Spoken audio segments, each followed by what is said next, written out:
So if you've ever wondered why smart people do such stupid things, and I think we're all guilty of this at one time or another, you're in the right place, and I hope this video will give you a little bit of insight into human nature.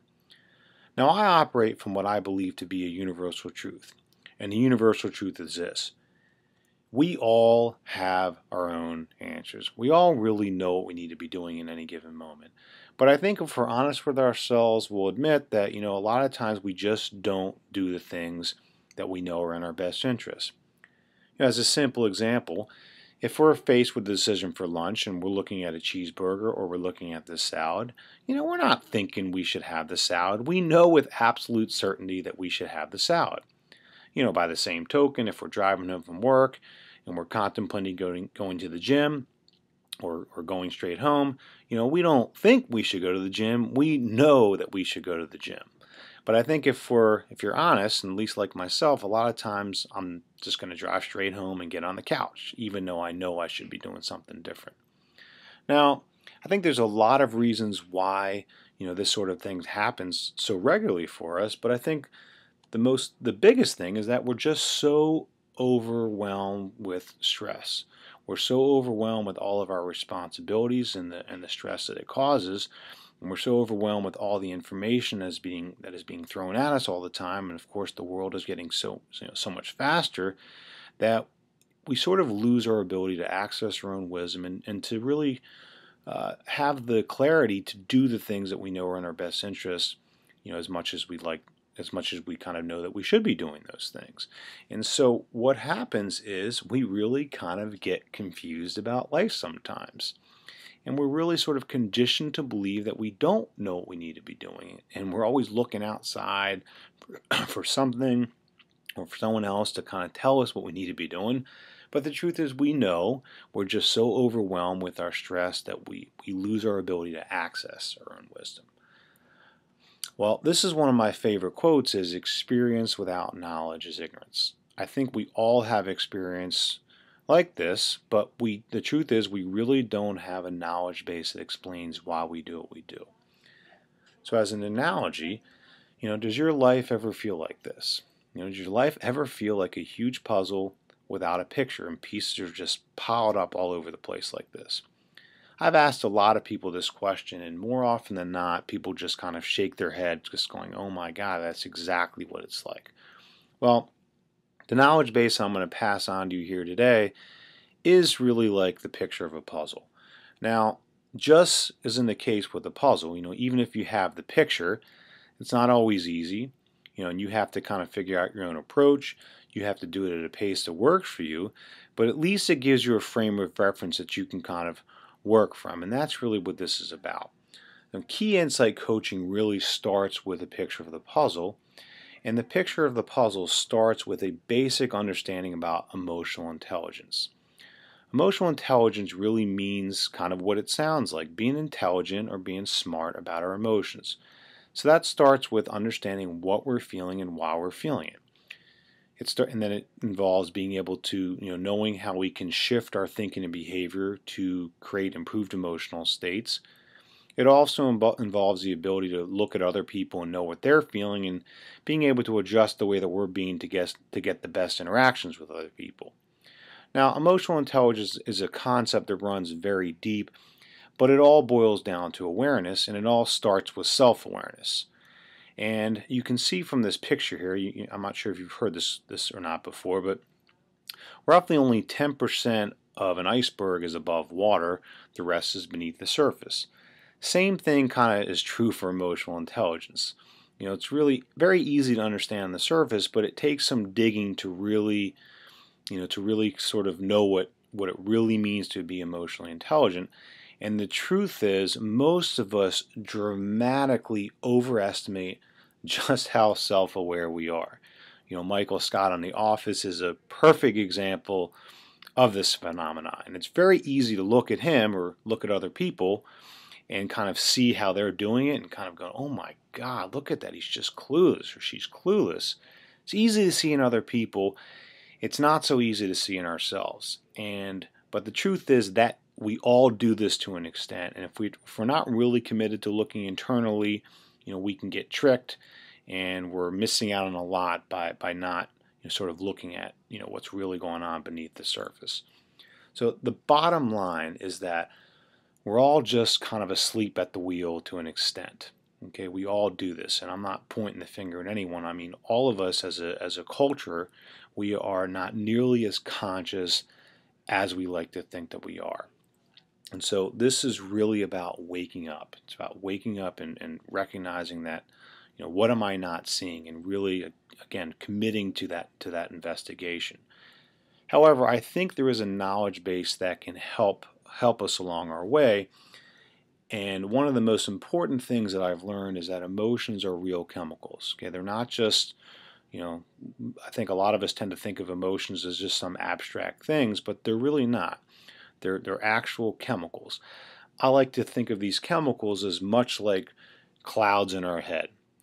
And the cornerstone, the most important thing about emotional intelligence is to really be aware of those chemicals or of those clouds the moment they arise. So as a simple example, let's say I'm a road rager and I get in traffic. Well, if I am aware of that little cloud, that anger or frustration as it arises, as you can see on the left, there's just one little cloud there, and I'm taking a deep breath or I'm doing something to help me relieve that stress, well, it's not going to be such a big deal. But if I start flying off the handle and, oh my God, why don't these people learn how to drive? What are they doing? And I start with that kind of dialogue, those clouds multiply so fast, so quickly, and then just like you can see on the right there, we can get flooded with so much chemistry that we really lose our ability to think. And what's the scientists at HeartMath, it's a great organization, heartmath.com, have proven that a 5-minute emotional reaction takes 6 hours to work out of our system. So every millisecond that we spend reacting, and it's not just about getting mad in traffic, the same thing is happening if we get a little worry thought about money or whatever, and we start ruminating on that thought all day, it's the same thing. We're creating all these chemical clouds that makes it literally impossible for us to actually think clearly. So again, this happens because we're not so aware, and we automatically react so quickly so much of the time. So you might be asking yourself, what is that little dude right there in the middle of that circle? And I'm going to explain what that guy is about in just a moment. The question I love to ask people is, do you have a pain in the butt internal voice or dialogue that drives you crazy most of the time?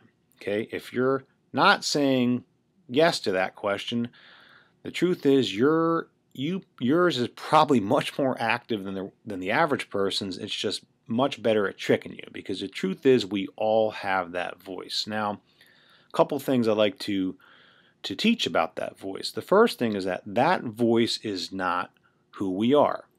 Okay, it's not who we are. It sounds like who we are. It feels like who we are. A lot of times we get really tricked into believing that it is who we are, but it's not who we are.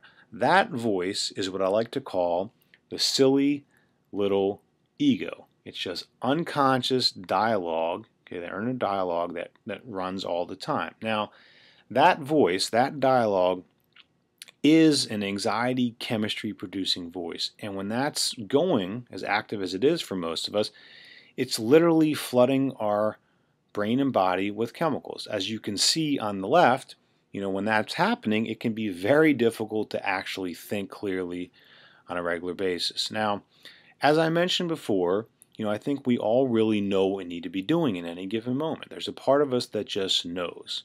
Well, you'll see there it says awareness, and under awareness it says your big I. Now here's what I mean by that. Whenever we refer to ourselves in the I, I this or I that, whenever we talk about ourselves, we're always coming from one of two places. We're either coming from our aware I, or what I like to call the big I, or our silly little ego, or little I. Now, our aware I is really that silent part of us that just knows, but I'll just say it out loud just for kind of teaching purposes. It sort of sounds like this. I should go to the gym, says the big I. I don't want to go to the gym. I'll go tomorrow, says the little I. Or, I know I should have a salad. Yeah, but I really want that pizza right now. I know I should walk away before I say something I regret. Yeah, but he really needs to hear this right now. So I'm sure you get the idea. So what happens is that little voice tends to be quite loud, quite obnoxious, and it sort of drowns out the part of us that just knows better. It's much like if you imagine if you went to a concert with a friend and your friend is trying to whisper something in your ear. Can you hear what your friend is saying? And of course not, because the music's too loud. Well, by the same token, our emotions get so loud that we sort of lose our ability to, again, access our own wisdom. Now, here's the good news. The good news is that we have the ability to sort of develop our own awareness and to really sort of step outside our own drama. One of the examples that I love to use is if you ever watched a TV show or a movie and you see a character and they're about to do something stupid and you just kind of want to reach through the TV and like shake them. Well, think of ourselves as our very own character and our very own drama. And to become truly aware really means to step outside that drama and really become the observer of our own experience. As a great example, if you've ever watched a movie and you got really involved in the movie and you really kind of felt like you were going through the motions of the character, but yet you weren't the character, that's kind of what I'm talking about. And that's really what it means to really be aware. And as we do this, we can sort of guide ourselves more towards our higher self positive internal dialogue. And if you see that third circle over there, you can see the thinking voice sort of gets a lot bigger than an emotional voice. It gets a little bit louder, the part of us again that just knows. But believe it or not, that's not really where it stops. The question I love to ask people is, do you know what it's like to be in the zone? And most people say, absolutely. And I love to ask, well, what are you thinking when you're in the zone? And most people will say, well, I'm not really thinking anything. And then I'll say, well, how do you feel when you're in the zone? And most people say, well, I just feel great. I feel like I'm unstoppable. I'm at peace.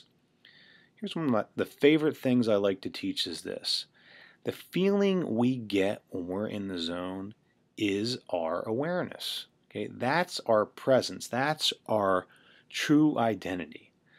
When we say he has his moments or she has her moments, that's what we're referring to. We rise above all of that internal dialogue and we're just being and feeling who we are. So guess what separates us from being and feeling who we are? Well, you probably figured out it's just our silly little ego that again prevents us from really accessing the wisdom that we have and making decisions that are really going to serve us in our life. So if you want to know why do smart people do such stupid things, well, it's because we're just not thinking so much of the time. That's why I know it sounds very simple, and it is, but it's quite profound just how much we're walking around not thinking and just how much our silly little egos are in control of us as opposed to the opposite. So, Key Insight Coaching, what this is really about, it's really about learning how to get and stay in the zone. Okay, that's really what it's about. Because the idea is that if we're present, if we're truly present in the zone, what can't we accomplish? So, again, we all have our own answers, and we just lose our ability to access that wisdom. So if you get a little bit of information and a knowledge base that really can help you to get and be in the zone, everything that you're going to need to do for yourself is going to be very clear, and you're going to be much more able to do the things that are in your best interest. So what Key Insight Coaching really is about, again, it's really about becoming present. As Gandhi said, we want to be the change we want to see in the world. Well, that starts with getting present. What it really learning how to live in the moment. Now, I'm not talking about walking around with our head in the clouds and just breathing and not doing anything. That's not what I'm talking about at all. What I'm talking about is making presence a priority, so that because it's when our mind is clear, when we're outside of the drama, that's when we sort of are at our best. So Key Insight Coaching, that's what we're focused on here. And if you haven't already, I would encourage you to please sign up for my free list. I'm going to be sending out a lot more videos, and I'm going to have some products and services available in the very near future. So please sign up at Key Insight Coaching if you haven't already, and thanks for tuning in, and I will talk to you again soon.